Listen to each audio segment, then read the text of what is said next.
A very good evening to all my lovely students. Hope you all are doing great. अब आप सभी लोग exam में अपने बिज़ी थे, इसी वजह से अभी तक कोई वीडियो नहीं आई हुई थी। और ये जो वीडियो आज आप देखने वाले हैं, एक इंग्लिश ग्रामर टेंस की, ये भी एक स्टूडेंट की स्पेशल रिक्वेस्ट पे बनाई जा रही है। बिकॉज़ कहीं ना कहीं मुझे ये लगता है कि आपको टेंस में लेके काफ़ी प्रॉब्लम आ रही है। तो आज उम्मीद होगी कि अभी जितने डाउट्स हैं सब क्लियर कर लीजिए। चलो लेट्स स्टार्ट। सबसे पहले हम सभी लोग जानते हैं कि टेंस बेसिकली 3 टाइप्स के होते हैं, प्रेजेंट, पास्ट, फ्यूचर। लेकिन इनमें सब टाइप की बात कर ली जाए तो simple, continuous, perfect and perfect continuous. मतलब अगर बात कर ली जाए सिंपल प्रेजेंट टेंस की, तो सिंपल प्रेजेंट टेंस वो टेंस होते हैं जो कि ज़्यादातर या तो किसी रूटीन के बारे में, एक्शन के बारे में, कोई चीज़ या फिर कोई हैबिट के बारे में काम आते हैं। और इनमें जो भी वर्ब यूज़ होती है एस ई एस, वो वर्ब के अकॉर्डिंग डिपेंड करके उनमें ऐड कर दी जाती है जब बात रूटीन की करेंगे। इसके अलावा आप यहाँ देख पा रहे हैं एग्जाम्पल के थ्रू कि अलग अलग एग्जाम्पल होते हैं। नेगेटिव फॉर्म में अगर कभी आपको करना है तो आप डू नॉट या डज नॉट का इस्तेमाल करेंगे। टॉकिंग अबाउट कंटिन्यूस, तो एक रूल याद रखिएगा, एम, इज, आर, इन तीनों में कोई एक और प्लस वर्ब के साथ I N G. Present continuous में क्या क्या चीज़ें होती हैं, मतलब किधर इस्तेमाल होता है, जो चीज़ें अभी हो रही होंगी या फिर टेम्परेरी सिचुएशन होगी या कोई अनोइंग हैबिट होगी या कोई फ्यूचर प्लान हो सकते हैं या फिर बदलते हुए आपकी कोई सिचुएशन होने वाली है जो कि आप इस इमेज में देख पा रहे हैं।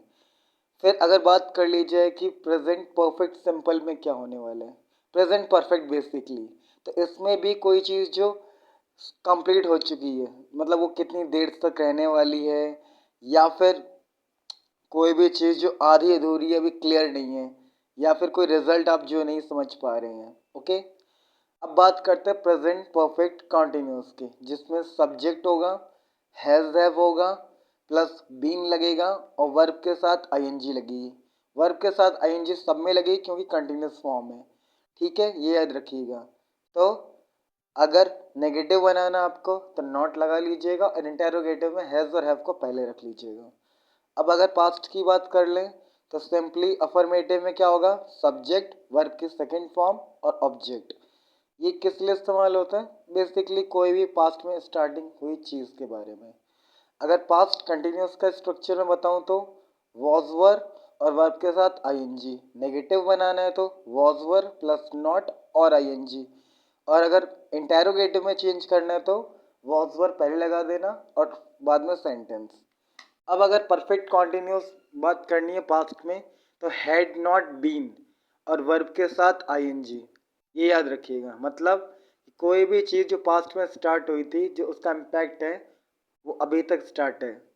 और अगर बात कर लें सिंपल फ्यूचर की तो सब्जेक्ट प्लस विल या सेल और वर्ब का जो इन्फिनेटिव फॉर्म है, बेसिकली जो आईएनजी फॉर्म होगा। इधर भी आप वही देख पा रहे हैं, अफर्मेटिव में आपको क्या करना है, या तो सब्जेक्ट प्लस विल या सेल और बी लगेगा यहाँ पे। ये याद रखिएगा कि यहाँ विल या सेल के साथ बी और वर्ब के साथ आईएनजी लगेगा। Future perfect, describe action that will completed at specific point in future. ये वहाँ काम आते हैं जो कि कोई फ्यूचर में किसी टाइम पे कोई काम खत्म हो जाएगा उस चीज़ को लेके। जैसे कि फ्यूचर परफेक्ट कॉन्टिन्यूस की बात कर लीजिए, सब्जेक्ट प्लस विल, फिर हैव प्लस बीन और वर्ब की आईएनजी फॉर्म। नेगेटिव में नॉट लगा लीजिएगा।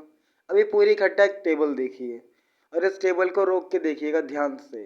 प्रेजेंट सिंपल में V1 लगेगा, प्रेजेंट कॉन्टिन्यूस में is am are plus verb के साथ आईएनजी, प्रेजेंट परफेक्ट में हैज़ हैव प्लस वर्ब की थर्ड फॉर्म और प्रेजेंट परफेक्ट कॉन्टिन्यूस में हैज़ हैव बीन और वी आई एन जी।